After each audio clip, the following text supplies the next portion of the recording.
C'est-tu quelque chose à laquelle tu aspirerais de faire un Centre Bell, admettons comme Mike? Tu sais, de devenir aussi big pour pouvoir faire ça, un show. Parce que tu sais, c'est une expérience, c'est un stunt comme, tu sais. Ouais. C'est pas une expérience, c'est pas une expérience, tu sais, c'est un stunt, puis c'est une espèce de trip, mais je veux dire, c'est pas, tu sais, comme un gars comme Bill Burr. Après ça, tu sais, une semaine après, je suis allé voir Bill Burr, puis j'ai fait comme, il y a quelque chose de triste, puis c'est pas le fun à regarder un show d'humour. Mais c'est que moi puis Mike, on avait la même sensation quand on est allé ensemble pour voir Bill Burr. Ouais. Puis on avait, comme fuck, c'est bizarre. Moi, j'aimerais être au niveau d'avoir, si je veux faire une stunt comme ça, que je peux me le permettre. Que j'ai assez de fans qui sont au courant de ce que je fais pour qu'on puisse niaiser le système. J'aspire à ça. Mais faire juste des tournées de Bell Center, je sais pas que c'est mauvais, ça serait cool, tu vas être fucking multimillionnaire ou whatever, mais c'est pas quelque chose qui me dérange, c'est pas comme ça, je dois être là, je dois être le plus grand. Non, moi je veux être le meilleur, moi je veux être le meilleur que je peux être, puis je pense que si je suis le meilleur que je peux être, je suis meilleur que les autres. Alors si je suis le meilleur, moi je suis heureux, j'ai pas besoin de... Moi je veux la qualité, c'est pas la quantité, moi je veux que la qualité, c'est lui le meilleur. Ouais. C'est ça que je veux. Si je m'implique, je mets toute mon énergie, toute ma force dans ça, puis je fais ça dans une langue que je n'étais pas confortable au début. Alors, je me pousse vraiment. Alors, je veux être le meilleur que je peux être, mais hors que ça, tu peux pas choisir parce qu'il y a des choses que le monde va t'aimer ou ne pas t'aimer à cause de d'autres raisons. T'as-tu déjà reçu des mauvaises critiques? Ah ouais. Hein, pour vrai? Ouais, ouais. Tout le monde reçoit, ouais. Tu penses que c'est juste toi, Yann? Moi, j'ai que ça. Tout le monde, c'est sûr. Pour une variété de raisons. Tu sais, des fois, c'est même pas avec le contenu que tu as sorti ou le stand-up que tu fais. On n'aime pas ta face, la manière où je parle, n'importe quoi. Ou parce que je suis ami avec Mike, il y a plein de gens qui... Tu sais, moi, je recevais au début de Mike plein de choses comme tu devrais te tenir loin de lui. Tu sais, il niaise les handicapés et tout ça. Puis moi, dans ce temps-là, moi, j'avais rien. Tu sais, puis même dans ce temps-là, j'étais pas peur. J'étais comme, fuck toi, qu'est-ce que tu vas faire? On va te détruire la carrière, comme des choses comme ça. J'avais même pas de carrière à détruire. Chris, c'est donc bien weird, ça, c'ti. Moi, j'ai jamais vécu ça, par exemple. J'ai jamais vécu... tu sais, quand j'ai commencé à travailler pour Mike, quand tu sais, mais toi, jamais... c'était jamais Mike Ward et Yann Terriot, tout, c'était pas, tu vois? Non, c'est ça, Ouais, c'est vrai, par exemple. Ouais. Moi, il y a bien du monde, tu sais, c'est comme tu travailles pour Mike Ward. Ben moi, je l'aimais pas, mais là, tu sais, ils finissent tout le temps. On dirait que c'est comme s'ils mettent de l'eau dans le vin quand ils me parlent parce qu'ils savent que je travaille pour lui. Puis là, ben ça me permet de lui dire, ben Chris, c'est un gars super généreux, puis voici. Puis après ça, tu sais, quand je leur explique c'est quel genre de gars, ils comprennent tout de suite. Là. Moi, j'explique tout le temps. Quand j'ai la chance, je dis qu'est-ce qu'il fait pour tout le monde et tout ça. Ouais. Puis j'aime ça. C'est comme on est dans le Bible. J'aime ça promouvoir puis pousser le mot de Mike Ward. Genre. Mais en même temps, Chris, il y a beaucoup de mots. Tu sais, comme toi puis Preach, tu sais, je veux dire, évidemment que vous êtes des gars talentueux puis tout ça, mais tu sais, c'est avec Mike, c'est comme un fast track. Tu sais. Même plus qu'une fast track. C'est comme une étampe. Puis pas juste ça. Tu sais, c'est pas juste. Mike nous a donné une visibilité au public. Mais c'est pas juste ça que Mike a fait pour nous. C'est même les mots qu'il dit, puis quand on discute ensemble, il est prêt à nous donner des suggestions.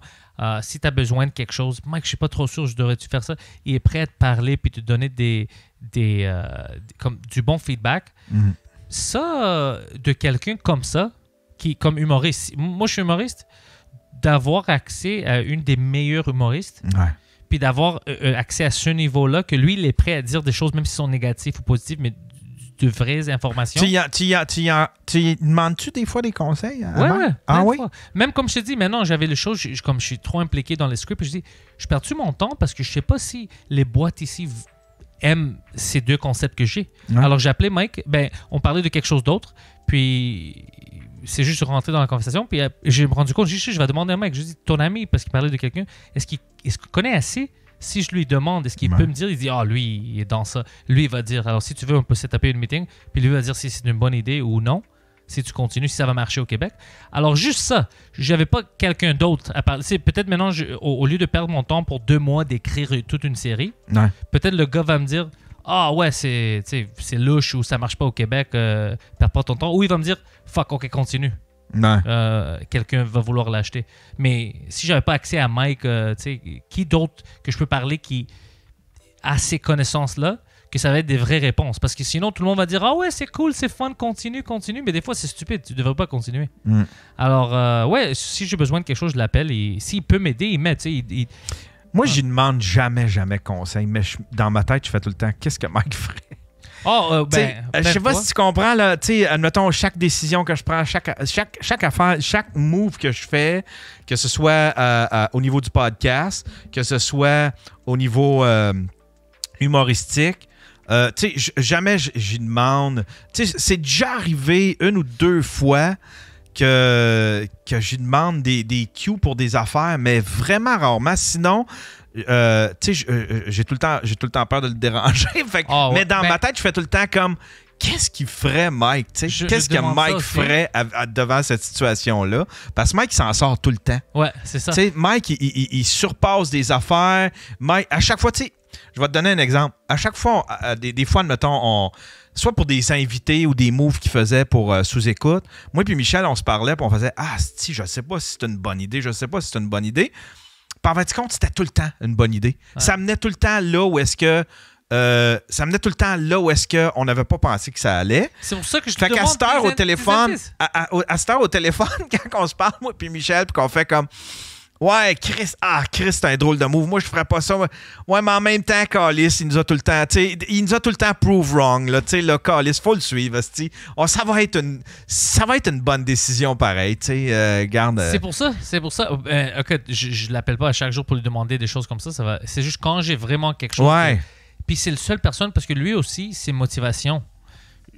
Avec lui, t'as jamais pensé est-ce qu'il veut me crosser? C'est jamais. Ses intentions sont toujours nobles. Ouais. Alors, c'est trop facile pour moi. Je demande, j'ai pas besoin de repenser. Quand il me donne des consignes, je les prends à cœur puis je continue. Je pense jamais comme y a-tu raison? Et chaque fois que je demande quelque chose puis lui est sûr, je suis satisfait. Vous autres, vous êtes devenus bien amis, toi puis Mike. Ah ouais. Vous êtes comme des BFF. Mike, c'est comme mon frère. Mike, ouais. Si Mike m'appelle et il dit, écoute, je peux pas te dire beaucoup, mais viens ici. Il y a quelqu'un est mort. On doit cacher le corps. Moi, je raccroche, je dis, OK, let's go. Je te demande pas de questions. Let's do it. Ouais. Moi, j'étais encore bien starstruck. Ça fait 7 ans. Je me souviens, ça fait 7 ans, je pense, que je travaille pour Mike, puis j'étais encore starstruck de Mike. Puis, tu sais, des fois, là, je suis comme... admettons, à Atlanta, là, j'étais comme, il se passe trop d'affaires. J'étais comme tellement pas dans mon élément, là, tu sais.